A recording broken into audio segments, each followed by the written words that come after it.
If you're managing a law firm of any size, you're very likely managing remote employees. I've been managing a remote law firm since 2008, and this episode is going to discuss how to manage the people and what technology we use to manage those people and make the law firm run.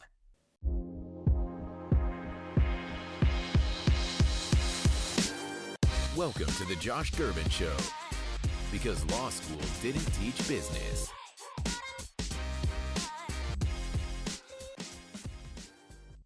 Hi, everybody. I'm Josh Gerben, and welcome back to the Josh Gerben Show. This is episode 30. It only took me about 3+ years to get from episode 29 to episode 30. So if this is popping back up on your iPhone notifications that we have a new podcast episode, or your YouTube notifications, this is not a drill. The podcast is back. I'm very committed to continuing this show. I love talking about the business of law. I've been running a law firm since 2008, and I've had all sorts of success and all sorts of issues that I've dealt with along the way. And this podcast, this YouTube show, is how I share that information with everybody. So this episode is going to be about running a remote law firm or managing remote employees in a law firm.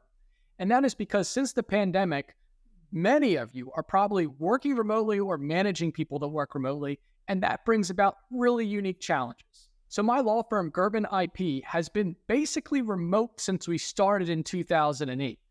And the reason it was remote is that every time I would walk into an office as a lawyer, I just imagined the next 20 or 30 years going by of sitting in a sterile environment, one of these, Class A office spaces, which we're very fortunate to work in, and just the years going by and you're just stuck in this office. I thought, well, that's no way to really live. Why don't I want to work maybe from home or be able to work from different locations? And before I had kids, I was able to work from different locations. And you have kids and get the reality check that you can't leave for 3/4 or more of the year. But nevertheless, I still can work from home. I still can travel, and I'm not tied to a particular office. And I love that lifestyle. And the 15 people that now work at Gerben IP really like that lifestyle too. So whenever I talk to lawyers that want to join our practice or paralegals that want to join our practice, the fact that we are a remote law firm is a huge selling point. Okay, this is something that is going to be the future of the practice of law. And many folks that are managing law firms have to deal with this as an issue, whether you want to or whether you don't. So in this episode, I'm going to cover two very distinct things. The first thing I'm going to talk about is the tips in managing a remote workforce. It can be really difficult to manage people and have any kind of semblance of a law firm culture remotely, but I'm going to explain to you the different things I've done to try to make that work. And then the second thing I'm going to talk about is the technology that we use to try to make the remote work a little bit more personal. So let's jump right into it. Here are my 5 tips on how to manage a remote workforce. The first is you have to have daily video check-ins. The second is you have to have a way to inspect the work being done. The third is that you have to provide timely feedback. The fourth is that you set up incentive programs. And the fifth is that you set clear expectations. All right, so let's dive into each one of those, and I'll explain to you what we do at Gerben IP and honestly, the mistakes I've made along the way that have led me to these sort of 5 real pillars, if you will, of managing a remote workforce.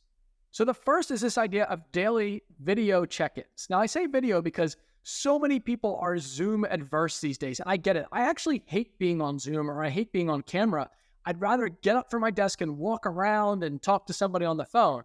But what I have discovered is that, especially internally, having, even if it's a 5 or a 10-minute call with multiple members of my firm, I'm able to actually develop a better relationship with those individuals. So when you get on a video chat, the very first thing that happens is that there's all this nonverbal communication that now comes through that cannot possibly come through in a phone call, right?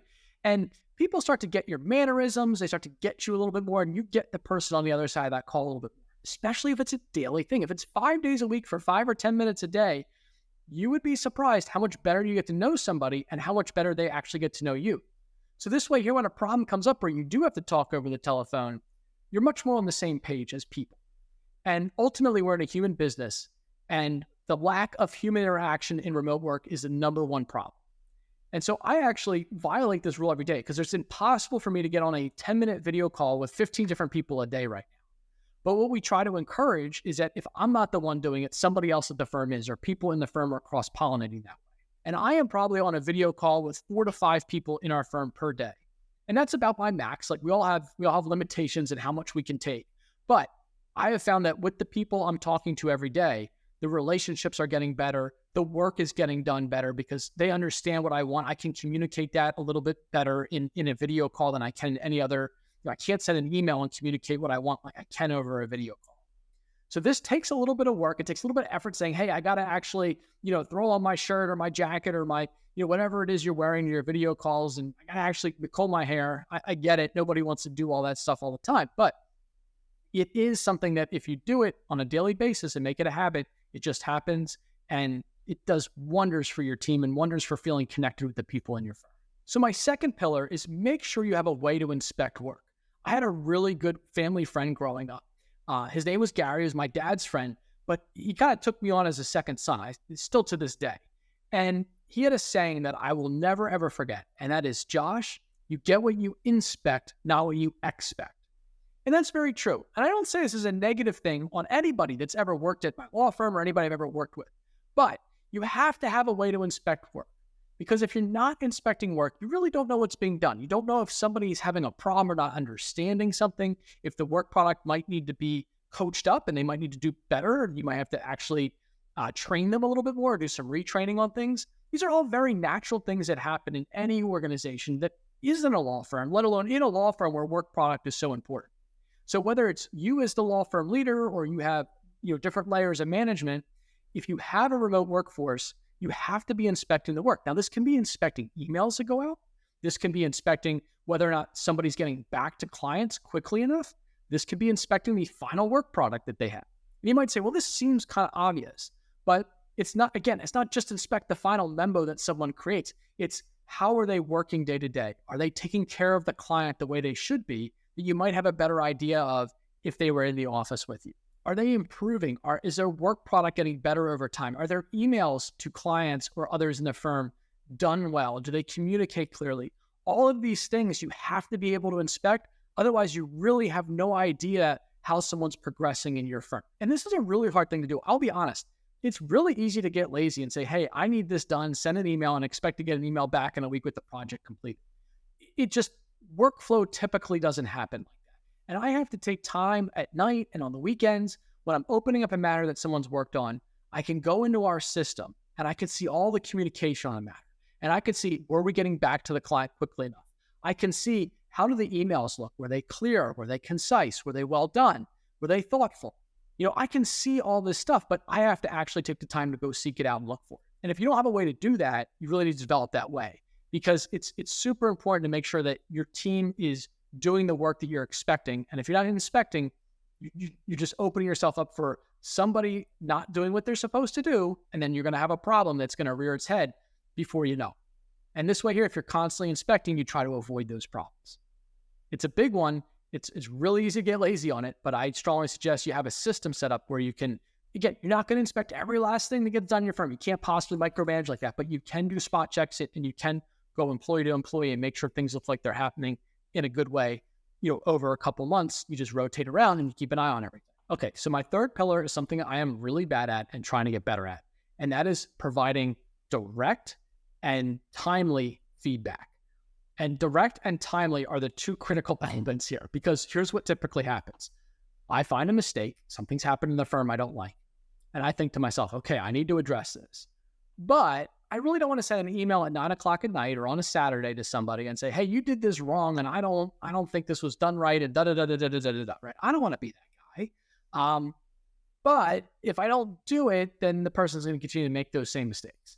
And the first thing that happens is I say, okay, well, I'll address this tomorrow, right? Or I'll address this on Monday. And then, of course, I get to tomorrow or Monday, and guess what? I got 20 other fires I got to put out, and this all of a sudden doesn't seem like a big deal anymore. In the time, I'm like, oh, I got to address this. And then all of a sudden, Monday morning, I got 10 other problems that are bigger. And so I'm just like, I'll let it go. I have done that so much. And it's a problem, because then come around to review time or come around a bigger problem develops, and I'll be like, why is this person not doing better? Or why is the work product not getting better? Or why are we still doing it this way when I know this is the wrong way? It's because I haven't provided that. I haven't done my job. I haven't provided timely feedback. I haven't provided it directly. And so I do think that, well, nobody wants to be the person that's always like, hey, you're doing this wrong, you're doing that wrong, you're doing this wrong. If you're not providing that feedback and you're not doing it in a constructive way, you're actually really taken away from people that are working with you or working for you, because you owe it to them to tell them what you want. And if you can't tell them what you want, then how are you supposed to get what you want, right? And this is something that it is so hard because, sometimes I care a lot for the people that work for me. And the last thing I want to do is maybe even hurt their feelings. Or the last thing I want to do is say something that might agitate them or make them not want to work here or make them not like me. These are all real human feelings that you have when you have to give somebody a piece of feedback that they might not want to hear. But by not giving that feedback and not broaching that discussion with somebody, it's the same thing if you're in a relationship with someone and you hold stuff in all the time. Well, it's going to come out eventually. And probably when it comes out, it's going to come out with you like being all mad about it. And the person's like, whoa, I had no idea. Why are you so mad about this? It's like, well, I've been holding it in for a year. It's like, that's not good, right? That's not healthy. And we all know that. But most lawyers, we're not managers. We're not coming up through corporate learning how to manage people or doing things. You probably find yourself in a management role or running a law firm, but you're really just a lawyer and you don't know how to manage people. That's okay. I mean, we all have that problem. We're all learning on the job, so to speak, when it comes to that. But what I have found doing is that I say, okay, I'm going to try to be very kind in how I approach this. Of course, it doesn't always come out the way I want, and that's always also part of the problem. I try to think about how am I going to say this? And then in the moment, I just I can't get it out in a really kind and easy way. But I might even say, look, I'm not the best at giving feedback, or I'm not sure how best to say this, but this is something that's a problem, and this is how I want to fix it, right? And that's just, I'm getting better. I think I'm not perfect at it yet, but the more you can provide that timely and direct feedback, the better your team is going to be for the long run. Okay, my fourth pillar is that you need to have incentive programs. And the reason I bring this up is that when I used to work in a firm before I started my law firm, FaceTime was a thing, right? So you wanted to be the first one in the morning and you wanted to be the last one out and you wanted your boss to see you do that, right? Well, guess what? I have no clue when people are coming and going because we're all working from home. And if I call somebody, they might pick up their phone, but they might not have been working for the last 2 hours. They could have been gone at 3 o'clock. I would never know. So the challenge that you end up having is that some folks, not everybody, but some folks will fall into a pattern of just getting enough done to kind of keep the employment and keep everybody happy, but they'll never really take an extra step for the firm, right? They find their sweet spot and then they just kind of coast. It's okay in some regards, but it also can be dangerous because it leads to some cultural issues in your firm. Like if Sally knows that Bob is just mailing it in after 2 o'clock every day, or is gone from 11 to 2 every day, Sally's going to say, well, why am I working so hard if I'm making the same thing Bob's making? Right? And then all of a sudden you have a huge breakdown in culture and a huge breakdown in morale and all these things. So I have found that it makes a lot of sense if you pay a base rate and then you find a way to incentivize folks that want to do more than just the minimum. And the majority of people, probably 75 or 80%, will take advantage of those incentive programs, whatever they may be, because it's a way for them to make more money. And they have skin in the game. So if you're like, hey, who wants to take on this extra project? And if everybody's going to make the same amount of money at the end of the day, regardless of who raises their hand and takes on the extra work, what's the incentive for them really to take on the extra work? Unless you have a real gunner and but those people are kind of few and far between. So the incentive is you're going to make more money. And look, the bottom line, we're all in business to make money. I'm here recording this podcast because at some level I want to make money. Right. And we'll get to maybe why I'm doing this podcast. But I'm showing up to work every day because I need to make money. I'm not running a charity. I'm not doing this out of the goodness of my heart. I got 4 kids, so I got to make money. But so does everybody else, right? Everybody else has their thing, whether they're single or they have kids themselves. They all have to take care of themselves. Everybody needs money to make the world go around. It's just a fact. And so let's just get over that. And let's say, okay, everybody's here to make money. If we can provide incentives for somebody to make more money because the work they're doing adds value and adds to the bottom line of the firm, then why are we not doing that, right? And I discovered that about a couple of years ago, and it's been a huge unlock because instead of me having to decide, oh, who's working harder this year, who do I give a bigger bonus to, or who gets a big raise, and there's a base, and then the more you do above that base, there's an incentive. And I mean, the incentive has to be real, and I think it is in our case. But, and this could be, for example, in a law firm, many times it can be around billable hours. You could say, okay, if you bill 1,500 hours a year, now in our firm, we bill much less, next to a lot of flat rates. But let's just say if you bill $1,500 or 1,500 hours a year, and then you get whatever you get. And if you bill anything over that, you get an extra $100 an hour, or you get an extra $50 an hour for everything that's over that. At least the person knows exactly what they're getting when they start getting over that number. So if they get to 1,500 hours in October and they know November, December is gravy, they're just going to, knock home some billable hours. Well, that's going to obviously really help the firm, and it's going to help them. And they know exactly what's in it for them. So, the key is obviously making sure that when you do introduce this incentive program, you ask if there's buy-in. You say, hey, is this really an incentive program? Is this something that's going to really incentivize people to do more work? And again, it gives people options. If they have a rough 6 months at home because they just, they had a baby, or their kid's having a problem, or they just can't work extra because they have something going on in their personal life, they don't have to. And, and that's okay. And then there could be the next 6 months where they have time and they want to knock out some work and they can make some extra money.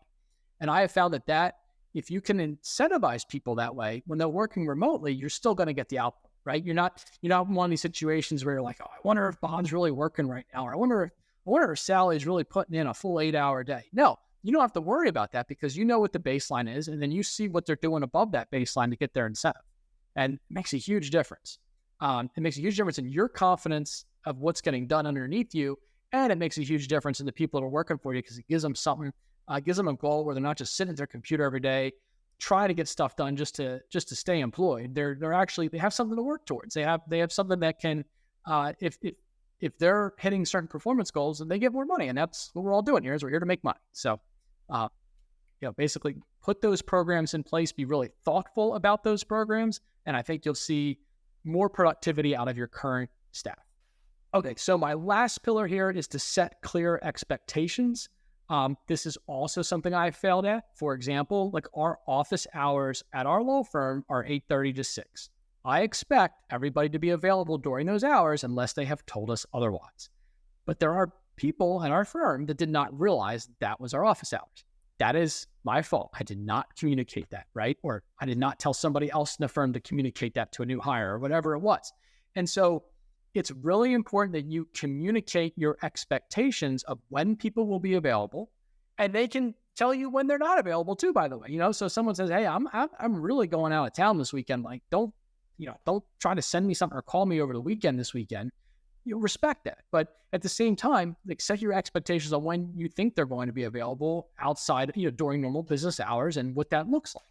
And it's amazing if you set expectations and you're all working by the same rules of the road. There's not these assumptions that gets made, or there's not these worries about, okay, well, I just called, Jill and she didn't pick up her phone, so I wonder where she is. It's like, well, if she's supposed to be available during that time, she'll probably call you back pretty soon. She's probably just working on something. And if she doesn't call you back for 2 hours, then yeah, you might have to make sure that your expectations are correct, that she was available during that time. And these are things that are going to come up, with different folks at different times. But setting clear expectations on when someone's to be working, how much work you expect to get done in a certain period of time, when you want certain projects back. So one of the things I'll do when I assign work is that on the subject line email, I'll say, due by February 5th. And I'll say, I want this agreement back to me in draft form by that. But it's right there in the beginning on the subject line of the email. And the reason I do that is so that there's no question as to when I want that back. That is a clear setting of expectations. And if somebody can't make that deadline, or something's come up, all they have to do is tell me. Say, Josh, you sent me this email. It says it was due on February 5th. It's now January 25th. I don't think it's going to get done because of X, Y, or Z reasons. Can we move that deadline? Sure. What do you want it to be? Right? So these are the types of things that, instead of me just sending it out and saying, do this agreement, and then 2 weeks later, I'm like, why did Bob not get that agreement back to me? It's like, well, because Bob didn't know when it was due. And Bob probably has 20 other things on his plate, right? And so having these expectations about timing of getting you back work, about when the people are available, it's all really important that you communicate these things super clearly. Otherwise, you're just going to make assumptions, and no one's going to live up to those assumptions. It's just, they can't live in your brain, and you'll realize that real quick. But you want to set people up for success. And I'm always surprised too if I say, hey, this is the expectation. And please, if you don't think you can meet it, let me know. Then at least we have that conversation. Then we set whatever the expectation needs to be, and we're good. And it works out 98% of the time. So there you have it. Those are my 5 pillars of how to manage a remote workforce. Some of the things that I've discovered over the years. And I really think if I do all those 5 things on a daily basis and I really keep up with them, I find that I hope that everyone in my firm feels this way, but I find that we work really well together and we service clients in an extremely efficient way, and everything really works out, and you don't have to be in an office together. All right, so the last part of the episode today is what technology we use that I think really facilitates remote work. And I'm going to give you 4 things. The first is I think your firm should be on Google Mail and Google Products and not Outlook. That's super controversial in the legal world, I know. The second is I think you need to use a program called Streak. The third is you should use a program called Gather. And the fourth is that you should use a program called Snagit. All right, so let me walk you through this. Google Mail, Google Docs, Google Drive. Look, if you're a large law firm and you have enterprise issues, that's a different story. Most small law firms, these are going to be the best products because they're all in the cloud, they're super secure, and they work all the time. There's never downtime. Never had downtime on Google Mail. And there's the enterprise side of it. We're not talking about, bob@gmail.com. You actually get, like if you email me, my email is jgerben@gerbenlawfirm.com, but it's a Gmail account essentially. And so this is just a platform that's so much easier to work with Outlook, especially remotely. The idea with a remote workforce is that they should be able to pick up any computer in the world, not the one that they have that has all this stuff loaded onto it, but literally any computer in the world and work. So if you gave me a laptop that I've never seen before, I could log into our system and I could work almost seamlessly from minute 1.